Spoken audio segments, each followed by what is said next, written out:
আমি একজন সাধারণ মানুষ, সাধারণ মধ্যবিত্ত ঘরের মানুষ। তবে গত 15 দিন ধরে আমাদের মানে সবারই, যত হিন্দু আছে সবার মনের মধ্যে একটা উৎকণ্ঠ কাজ করছিল যে কাশ্মীরে ঘুরতে গিয়ে মানুষ এইভাবে অত্যাচার হয়েছে, ধর্ম বিশেষ অত্যাচার হয়েছে।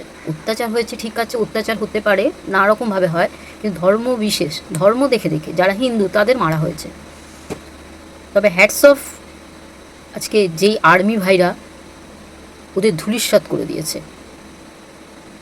এতদিন অনেক খবরে নিউজে শুনছিলাম আর্মি কি করছে, আর্মির সাহায্য ছাড়া, বিএসএফের সাহায্য ছাড়া ওরা মানে কাশ্মীরে ঢুকলো কী করে, এত কিছু।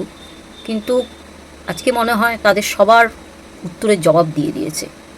আবার বলবো, আর্মির ভাইরা বা বিএসএফের ভাইরা আছে বলে আমরা কিন্তু এখনও বেঁচে আছি। চালিয়ে যাও ভাই, হ্যাটস অফ।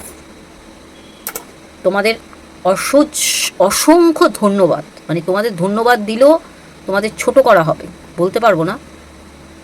তোমরা সেই সব বোনেদের যারা হয়তো 10 দিন হয়েছে বিয়ে হয়েছে, নতুন হানিমুন করতে গেছে, যাদের ছোট ছোট সন্তান রেখে বাবাকে হারিয়েছে, সেই সব মা বোনেদের থেকে আমি শতকোটি প্রণাম জানাচ্ছি।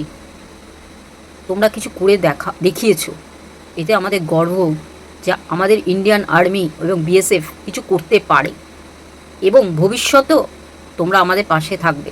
তবে তোমরা তৈরি থেকো, আরও বড় বড় ঝামেলা আসছে।